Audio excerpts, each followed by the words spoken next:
صدقہ چپکے کرے، ایسا صدقہ کرے تو اللہ کو راضی کرنے کے لیے کرے، اس لیے صدقہ نہ کرے کہ جتنا صدقہ کروں گا اتنی ہماری ذاتی واہ واہ ہوگی۔ اگر دنیا کو دکھانے کے لیے کوئی دنیا کے کام کیے تو کتنی بھی نیکی کرو گے، اس کا جواب تو آخرت میں ملنے والا نہیں، اس کا اجر دنیا ہی میں مل جائے گا۔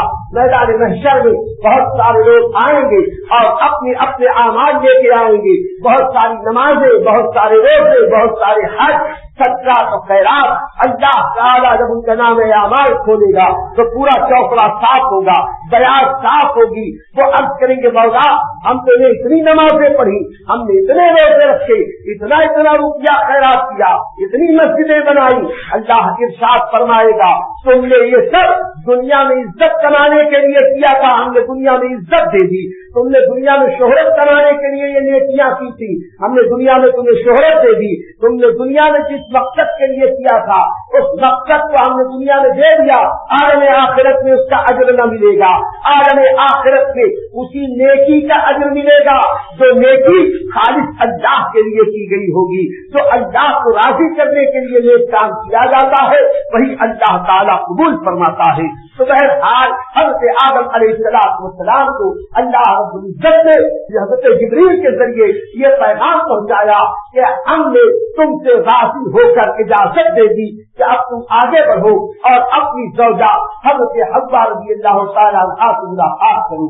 تو اب حضرت حوا کی تلاش میں حضرت آدم علیہ السلام آگے بڑھے اور حضرت حوا رضی اللہ تعالیٰ عنہا یہ بھی حضرت آدم کی تلاش میں چلی۔ تو چلتے چلتے پہلی بار 9 ذی الحج کو جمعہ کا مبارک دن تھا، جس دن سب سے پہلے حضرت آدم اور حوا کی ملاقات اس جگہ ہوئی جسے آج وادی عرفات کہتے ہیں۔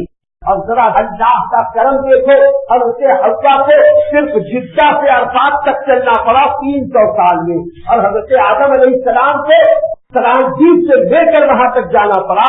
یہاں پر بھی اللہ کا کرم دیکھو کہ اللہ کسی بھی جان پر اس کی طاقت سے زیادہ بوجھ نہیں ڈالتا۔ عورت کمزور تھی تو اس کو بہت قریب اتارا، اور مرد کو اللہ نے زیادہ طاقت دی ہے تو اللہ نے حضرت آدم علیہ السلام کو اتنی دور اتارا۔ اس سے بھی پتا چلتا ہے کہ دنیاوی معاملات میں اگر ہم پر کوئی تکلیف آوے، اللہ کی طرف سے ہم پر کوئی آزمائش ہو یا تکلیف اور دکھ اور مصیبت یا اس طرح کی پریشانی آئے تو ہمیں اللہ کی بارگاہ میں یہ شکایت نہیں کرنا چاہیے کہ ساری تکلیف میرے ہی لیے، سارا دکھ میرے ہی لیے، سب حیرانی پریشانی مجھے کو کیوں ہے، اور جب لوگ مزہ کرتے ہیں میں ہی سکھ اٹھاتا ہوں۔ ایسا نہیں ہے، ہم کو اللہ تعالیٰ نے پیدا کیا اور ہم نے کتنی طاقت ہے اللہ کو خوب پتا، اور اللہ کریم ہے، رحیم ہے، کسی بھی جان پر اس کی طاقت سے زیادہ بوجھ نہیں ڈالتا۔ اگر ہمارے اوپر کوئی حیرانی پریشانی، کوئی دکھ، کوئی تکلیف آئی ہے تو وہ ہماری بدعمالیوں کے سبب ہے، اور وہ اتنی ہی ہے جتنی ہم برداشت کر سکتے ہیں۔ تو اللہ تعالیٰ کی حکمت پر، قدرت پر ہمیں بھروسہ بھی کرنا چاہیے اور اللہ تعالیٰ کی بارگاہ میں باادب رہنا چاہیے۔ تو حضرت آدم و حوا کی ملاقات 9 ذی الحج کو میدان عرفات میں ہوئی، اسی لیے اس میدان کا نام عرفات پڑا، اور اس دن کو یوم عرفہ کہتے ہیں۔ عرفہ کے معنی ہے پہچاننے کے۔ اس دن 2 آدمی یعنی حضرت آدم اور حضرت حوا پہلی بار زمین پر ایک دوسرے سے مل کے پہچانے تھے، ایک دوسرے سے شناسائی ہوئی اور ملاقات ہو گئی تھی، اس لیے اس دن کو یوم عرفہ کہتے ہیں۔ اور اللہ کی قدرت سے جب یہ دونوں حضرت آدم و حوا وہاں ملے تو وہ دوپہر کا وقت، دوپہر کے وقت جب حضرت آدم و حوا کی ملاقات ہوئی تو اس ملاقات کے بعد حضرت آدم علیہ السلام اور حضرت حوا نے جو کیا وہ بڑا عجیب کام تھا۔ وہ یہ کہ حضرت آدم اور حضرت حوا کی جب پہلی ملاقات ہوئی تو ہونا بھی یہ چاہیے تھا کہ کب سے بچھڑے ہوئے، کہاں سے بچھڑے ہوئے، آج ملے ہیں تو آتے جلدی سے پیار محبت سے بات کرتے، ایک دوسرے کا حال احوال پوچھتے۔ لیکن اللہ کی اس عظیم نعمت کے حصول پر نہ حضرت حوا نے کوئی بات کی، نہ حضرت آدم نے کوئی بات کی، بلکہ ان دونوں نے اپنا ہاتھ اوپر اٹھا کر اللہ کا شکر ادا کرنا شروع کیا، اللہ کو یاد کرنا شروع کیا، اللہ کی حمد کرنی شروع کی، اللہ کی تعریف کرنی شروع کی، اللہ کا شکر ادا کرتے رہے، ہاتھ اٹھا کے اللہ کا شکر ادا کرتے رہے۔ یہ روتے رہے بلکتے رہے یہاں تک کہ جب تک سورج ڈوب نہیں گیا یہ اللہ کے یاد میں اللہ کے ذکر میں لگے رہے. اللہ کو یہ ادا اتنی پسند آئی کہ اللہ نے قیامت کی صبح تک سلمان پر حج فرض کر دیا ہے اور حج کے ارکان میں عرفات کے میدان میں اسی تاریخ کو اسی وقت اسی انداز میں اسی لباس میں اور اسی طریقے پر ذکر و اذکار کرنا اللہ نے فرض کر دیا ہے. اور قیامت کی صبح تک حضرت آدم و حوا کی ملاقات کا یہ منظر لوگوں کے سامنے آتا ہے. یوم عرفہ میدان عرفات میں ساری دنیا کے حاجی اسی طرح بے سلا لباس پہن کر حضرت آدم کے لباس میں اس میدان میں پہنچتے ہیں اور ویسے ہی ظہر کے بعد سے لے کر غروب آفتاب تک ہاتھ اٹھا کر دعا کرتے ہیں. اور یہی سے ہم کو سبق ملتا ہے کہ حضرت آدم علیہ السلام نے ہمیں یہی سبق دیا ہے کہ زندگی میں چاہے جتنی خوشی مل جائے خوشیوں کی چاہے کتنی بھی بہاریں مل جائیں خوشیوں میں ہوش نہیں کھونا چاہیے. خوشی جتنی زیادہ ملے اللہ کا اتنا زیادہ شکر ادا کرنا چاہیے اتنا ذکر الہی کرنا چاہیے. آج ذرا ذرا کی خوشی میں ہم پورے نہیں سناتے اور خوشی کے عالم میں غیر شرعی حرکتیں لوگ کرنے لگ جاتے ہیں. ناچ گانا ڈھول باجا تماشا سن لو جو ناچ گانا ڈھول باجا تماشا کرتا ہے اور خوشیوں کے ماحول میں اس طریقے سے غلط حرکتیں کرتا ہے وہ اللہ کو ناراض کرنے کے کام کرتا ہے. ہم آدمی ہے بنی آدم ہے. حضرت آدم علیہ السلام نے ہمیں یہی سبق دیا ہے کہ جب خوشیوں کی انتہا ہو اس وقت بھی اللہ کو یاد کرو اور جب غم کی انتہا ہو اس وقت بھی اللہ کو یاد کرو. اس لیے کہ یہی ذکر الہی ہے جو دلوں کے چین کا سبب بنتی ہے. اللہ تعالیٰ ہمیں اپنا ذکر کرنے والی زبان عطا فرمائے اور شکر گزار دل عطا فرمائے قناعت کرنے والی طبیعت عطا فرمائے اور ہمیں سنت مصطفیٰ صلی اللہ علیہ وسلم پر چلنے کی توفیق عطا فرمائے. وآخر دعوانا ان الحمد للہ رب العالمین.